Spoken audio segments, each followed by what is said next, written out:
नमस्कार। रुचिरा भाग द्वितीय पाठ चतुर्थ। पाठ का नाम है हास्य बाल कवि सम्मेलनम। यानी बालक छोटे छोटे कवि हैं जो केवल हंसी मजाक के लिए एक छोटा सा सम्मेलन कर रहे हैं जिसका मुख्य उद्देश्य है हंसना और हंसाना। तो आइए इस पाठ का हम हिंदी अर्थ जानते हैं। विविध वेशभूषाधारिणः चत्वारः बालकवयः मंचस्य ऊपरी उपविष्टा सन्ति। विविध यानी अनेक प्रकार की।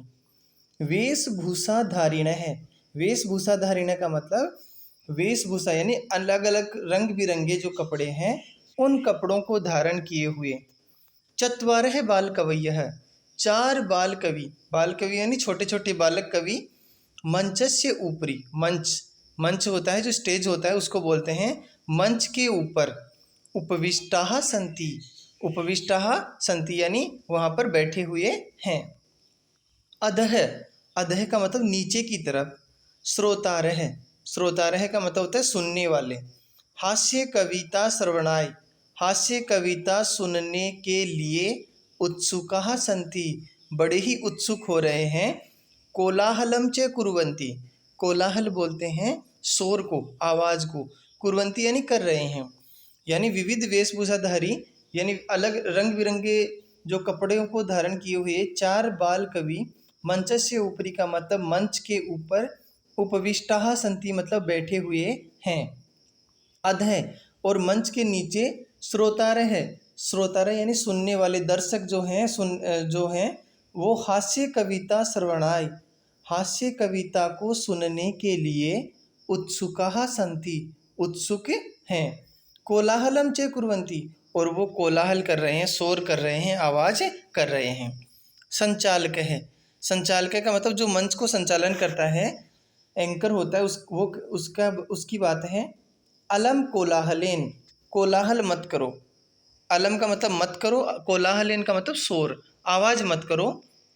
अद्य परम हर्षस्य अवसर है, अद्य यानी आज, परम हर्षस्य महान हर्ष का, खुशी का, अवसर है यानी अवसर है। आज खुशी का अवसर है। यत् क्योंकि अस्मिन् कवि सम्मेलने काव्य हंतारः कालियाकाश्च भारतस्य हास्य कवि धुरंधरः समागतः सन्ति। क्योंकि अस्मिन् कवि सम्मेलने का मतलब इस कवि सम्मेलन में काव्य हंतारः जो काव्य को मारने वाले हैं, काव्य को नष्ट करने वाले हैं। क्योंकि काव्य जो होता है वो काव्य कैसा होता है, उसमें बड़े ही नियम होते हैं, लेकिन हंसी मजाक वाले काव्य में कोई नियम नहीं होते हैं। काल यापकाश्य और समय को बिताने वाला मतलब टाइम पास जिसको हम बोलते हैं, ऐसे समय को बिताने वाला भारतस्य हास्य कवि, भारत के हास्य कवि जो धुरंधर हैं, समागतः वो उपस्थित हुए हैं। संति का मतलब बहुत सारे, समागतः का मतलब इकट्ठे हुए हैं, उपस्थित हुए हैं। दोबारा समझो। आज परम हर्ष का अवसर है, खुशहाली का अवसर है, क्योंकि अस्मिन कवि सम्मेलने, इस कवि सम्मेलन में काव्य को मारने वाले, कालियापकाश का मतलब समय को बिताने वाले, समय को बर्बाद करने वाले, भारतस्य भारत के हास्य कवि धुरंधरा, हंसाने वाले जो कवि धुरंधर हैं, धुरंधर का मतलब बड़े ही धुरंधर जिनको काफ़ी नॉलेज है हास्य कविता के लिए, समागतः सन्ति वो समागत हुए हैं, एकत्रित हुए हैं। एहि इसलिए करतल ध्वनिना वयम एतेषां स्वागतम कुर्मः। करतल ध्वनि का मतलब तालियों की गड़गड़ाहट के साथ, तालियों की आवाज़ के साथ, वयम यानी हम सब, एतेषां इन सभी का स्वागतम कुर्मः स्वागत करते हैं, और सभी तालियां बजाते हैं। अब गजाधर आता है। पहला कवि है सर्वेभ्यो अरसिकेभ्यो नमो नमः। सभी अरसिकों को, सर्वेभ्यो का मतलब सभी, रसिक बोलते हैं जो आनंद लेने वाले हैं, और अरसिकेभ्यो का मतलब है जो आनंद नहीं लेने वाले हैं उनको नमस्कार। प्रथमम पहले, तावद अहम आधुनिकम वैद्यम, पहले तो मैं क्या करता हूँ, आधुनिक वैद्यम का मतलब वर्तमान समय में जो वैद्य हैं, डॉक्टर हैं, उद्देश्य उनको उद्देश्य करके स्वकीयम काव्यम श्रवाव्यामि। स्वकीयम काव्यम का मतलब अपने काव्य को मैं सुना रहा हूँ। यानी दोबारा समझो कि सभी अरसिकों को नमस्कार। प्रथमम तावत, सबसे पहले तो मैं आधुनिकम वैद्यम, जो वर्तमान के जो वैद्य हैं उनको उद्देश्य करके स्वकीयम कार्य काव्यम श्रावयामि, अपने काव्य को मैं सुना रहा हूँ। अब वो क्या सुनाता है? वैद्यराज, वैद्यराज का मतलब हे डॉक्टर, हे चिकित्सक, नमस्तुभ्यम, नमस्कार तुम्हें। यमराज सहोदर है, क्योंकि तुम यमराज के भाई हो। यमराज कौन होता है? जो मृत्यु का देवता जिसको माना गया है, क्योंकि यमराज के भाई हो, हे यमराज के भाई वैद्यराज, तुम्हारे को मैं नमस्कार करता हूँ। क्यों? यमस्तु हरति प्राणान, यमस्तु का मतलब यमराज तो, तू यानी तो, हरति यानी हर लेता है, प्राणान यानी प्राणों को, क्योंकि यमराज तो केवल प्राणों को ही हरता है, वैद्य, जबकि चिकित्सक क्या करता है, डॉक्टर क्या करता है? प्राणान धनानि च, प्राणों को भी हर लेता है और धनानि च यानी धन को भी हर लेता है। मतलब इसमें मजाक बनाई गई है कि देखो आजकल के जो डॉक्टर हैं वो क्या करते हैं, पैसा भी ऐंठते हैं, पैसा भी छीनते हैं और फिर अंत में मर भी जाता है जो रोगी होता है। तो उसके लिए हंसी मजाक का एक श्लोक बनाया कि वैद्यराज नमस्तुभ्यम, हे वैद्यराज नमस्कार, हे यमराज सहोदर यानी यमराज के भाई नमस्कार। क्यों? यमस्तु हरति प्राणान, यमराज तो केवल प्राणों को ही हरता है, नष्ट करता है, वैद्य, जबकि वैद्य क्या करता है? प्राणान धनानि च, प्राणों को और धनानि यानी धन को, दोनों को हर लेता है। सर्वै उच्चे हसंती, इस बात को लेकर के सभी लोग क्या करते हैं? जोर से हंसते हैं। आगे है कालांतक है, दूसरा आता है, अरे वैद्यास्तु सर्वत्र परंतु न ते मादृशः।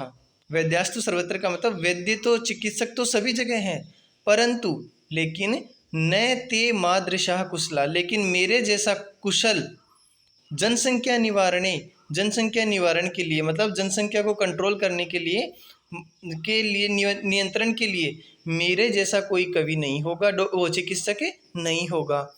ममापि काव्यम इदम श्रृण्वन्तु, मेरा भी काव्य इस समय तुम सुनो। यानी पहले गजर यानी पहले उसने कहा गजराज ने, और उसके बाद कालांतक क्या कहता है कि अरे वैद्यास्तु सर्वत्र, वैद्य तो सब जगह हैं, परंतु न ते मादृशा कुशला जनसंख्या निवारण, जनसंख्या निवारण में, जनसंख्या को कंट्रोल करने में मेरे जैसे, मादृशा का मतलब मेरे जैसे कुशल कोई भी नहीं है, तो मेरा भी काव्य सुनो। तो क्या कहता है? चिताम प्रज्वलिता दृष्टवा, चिता प्रज्वलिता यानी कोई, जैसे कोई व्यक्ति मर जाता है तो उसकी हम उसको जब हम आग लगाते हैं तो उसको हम क्या बोलते हैं? चिता बोलते हैं। तो चिता पर लेटा करके जब आग लगाते हैं तो चिताम प्रज्वलिता, चिता में जल करके, चिता को जल करके, दृष्टवा यानी देख कर, वैद्यो विस्मयागतम, विस्मयम आगतम, वैद्य यानी क्या हो गया? विस्मयम आगतम, आश्चर्यचकित हो जाता है, चिकित्सक क्या हो जाता है? आश्चर्यचकित हो जाता है। न अहम गतो, ना हम में दीर्घ संधि है, न अहम गतो यानी ना तो मैं गया, न मैं भ्राता, ना ही मेरा भाई गया, कस्य इदम हस्तलाघवम, ये किससे इदम यानी किसकी, यह है हाथ की सफाई है। मतलब कई कई चिकित्सक क्या करते हैं, जैसे अनजान चिकित्सक होते हैं या जो वो क्या करते हैं, जैसे उनके हाथ से मरीज मर गया तो वो हंसी मजाक के लिए कह रहा है कि ना तो मैं गया वहाँ पर, है ना, और ना ही मेरा भाई गया, तो ये किसकी हाथ की सफाई है जो ये चिता जल रही है? मतलब किसके, किस वैद्य के कारण ये चिता, ये जो आदमी है वो मरा है और ये चिता जल रही है। तो चिताम प्रज्वलिता दृष्टवा, चिता को जलते हुए देखकर वैद्य क्या होता है? विस्मयम आगत है, बड़ा ही आश्चर्यचकित हो जाता है। न अहम गतो, ना तो मैं गया, न मैं भ्राता, ना ही मेरा भाई गया, कस्य इदम हस्तलाघवम, किसकी यह हाथ की सफाई है। तो सर्वे पुनः हसंती, इस बात से फिर लोग सभी क्या करते हैं? हंसते हैं। अब तीसरा जो कवि है, बाल कवि है, उसका नाम है तुंदिल है। तुंदिल का मतलब मोटा पेट वाला। तुंदस से ऊपरी हस्तम आवर्तन, अपने तुंद यानी पेट के ऊपर, हस्तम आवर्तन यानी हाथ को घुमाता है, और हाथ को घुमाता हुआ क्या कहता है? तुंदिला अहम, तुंदिलो अहम भो, अरे मैं तो पेटू हूँ। ममापि दम काव्यम श्रूयताम, मेरा भी इस समय तुम काव्य सुनो, और जीवने धार्यताम च, और उस बात को जीवन में धारण भी कर लो। क्या कहा? परानम प्राप्य दुर्बुद्धि, दुर्बुद्धि का मतलब हे मंद बुद्धि वालों, क्योंकि हास्य कवि है ना, हंसी हंसी की मजाक की कविता है, तो सामने वालों को कह रहा है कि हे मंद बुद्धि वालों, हे मूर्खों, पर अन्नम प्राप्य है, दूसरे का अन्न खाओ, मतलब फ्री का अन्न खाओ, दूसरे का अन्न खाओ। माँ शरीरे दयाम कुरु, माँ यानी मत करो, शरीरे यानी शरीर पर, दयाम यानी दया, कुरु यानी करना, कि अपने शरीर पर दया मत करो। अगर कहीं पर फ्री का दूसरे का अन्न मिल रहा है तो उसको खाओ। पर अन्नम दुर्लभम, दूसरे का अन्न बड़ा ही दुर्लभ होता है, मतलब कठिनाई से मिलता है। कहाँ? लोके, इस संसार में दूसरे का अन्न, फ्री का अन्न बहुत कम मिलता है। तो शरीराणि पुनः पुनः, ये शरीर तो बार बार मिलता रहता है, लेकिन दूसरे का जो अन्न है वो बहुत मुश्किल से मिलता है। इसलिए दूसरे का अन्न प्राप्त करो, कभी भी शरीर पर दया मत करो, फ्री का मिले तो उसको खाते रहो। पर अन्नम दुर्लभम लोके, और दूसरे का अन्न क्योंकि इस संसार में बड़ा ही कठिनाई से मिलता है। शरीराणि पुनः पुनः, और शरीर तो बार बार मिलते हैं। तो ये कह रहा है कि किसी की शादी में जाओ तो दबा के खाओ। तो सर्वे पुनः अट्टहासम कुर्वन्ति, सभी लोग पुनः यानी दोबारा से क्या करते हैं? अट्टहास करते हैं। अट्टहास का मतलब हंसी ठिठोली करते हैं, हंसी मजाक करते हैं। चार्वाक आता है। चार्वाक क्या कहता है? आम आम, आम का मतलब होता है हाँ हाँ। शरीरस्य पोषणम सर्वथा उचितमेव, शरीर का पोषण हमेशा ही उचित है। सर्वथा यानी हमेशा, पोषण यानी पोषण, शरीरस्य यानी शरीर का, उचितम यानी उचित है, सही है।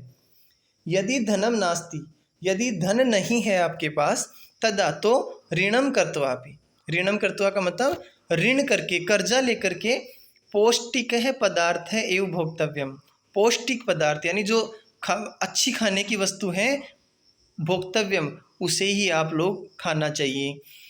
तथा कथयति चार्वाक कवि, इसीलिए चार्वाक कवि ने कहा है। दोबारा समझो, आम आम का मतलब हाँ हाँ। शरीरस्य पोषणम सर्वथा उचितमेव, शरीर का पोषण हमेशा ही उचित होता है। हम मतलब शरीर की देखभाल हमेशा ठीक रहनी चाहिए। यदि धनम नास्ति, लेकिन अगर आपके पास धन नहीं है, तदा तो ऋणम कर्त्वापि, यानी कर्जा लेकर के भी, पौष्टिक है पदार्थ है एवं भोक्तव्यम, पौष्टिक पदार्थ खाना चाहिए। तथा कथयति चार्वाक कवि, इसीलिए चार्वाक कवि ने कहा है, यावत जीवेत सुखम जीवेत, ऋणम कृत्वा घृतम पिबेत, यानी क्या कहा? यावत जीवेत, जब तक जीवो, सुखम जीवेत, सुखपूर्वक जीवो, और ऋणम कृत्वा, और कर्जा लेकर के, घृतम पिबेत यानी घी पियो। घी जो है सबसे पौष्टिक माना गया है। तो कहा कि जब तक जियो मजे से जियो, और कर्जा लेकर के घी पियो। कर्जा का मतलब लोगों से पैसे उधार लो और उस उधार से लेकर के घी पियो। घी पीने का मतलब पौष्टिक पदार्थ खाओ। श्रोता रहे। अब एक सुनने वाला श्रोता कहता है, तरही ऋणस्य प्रत्यर्पणम कथम, ऐसा करने पर ऋण यानी जो कर्जा लिया है उसको कैसे चुकाओगे? कथम यानी कैसे, प्रत्यर्पण यानी वापस करोगे। तो चारवा कहता है, सूर्यताम मम अवशिष्टम काव्यम, मेरा अवशिष्ट यानी बचा हुआ काव्य और सुनो। घृतम पीत्वा श्रमम कृत्वा ऋणम प्रत्यर्पित जन है। घृतम पीत्वा का मतलब जब घी पीना है, पी करके, श्रमम कृत्वा फिर मेहनत करो, और मेहनत करके ऋणम प्रत्यर्पित जन है, यानी लोगों को क्या करना चाहिए? कर्जा जो है फिर वापस करना चाहिए। मतलब इनका कहने का मतलब है, पहले लोगों से धन इकट्ठा करो, फिर उसके लिए पौष्टिक आहार करो, शरीर में ताकत आएगी, फिर मेहनत करो, और फिर मेहनत करके लोगों का वापस कर्जा चुकाओ। काव्य पाठ श्रवणेन उत्प्रेरित है, काव्य पाठ को सुनने से उत्प्रेरित एक है बालक को अपनी, एक बालक भी आंसू कविताम रचेति, आंसू कविता बोलते हैं तुरंत ही, ऑन द स्टेज यानी ऑन द स्पॉट क्या करता है? एक कविता रचता है। हास्य पूर्वकम च श्राव्यति, और हास्य पूर्वक सुनाता है। क्या सुनाता है? आगे हम देखते हैं।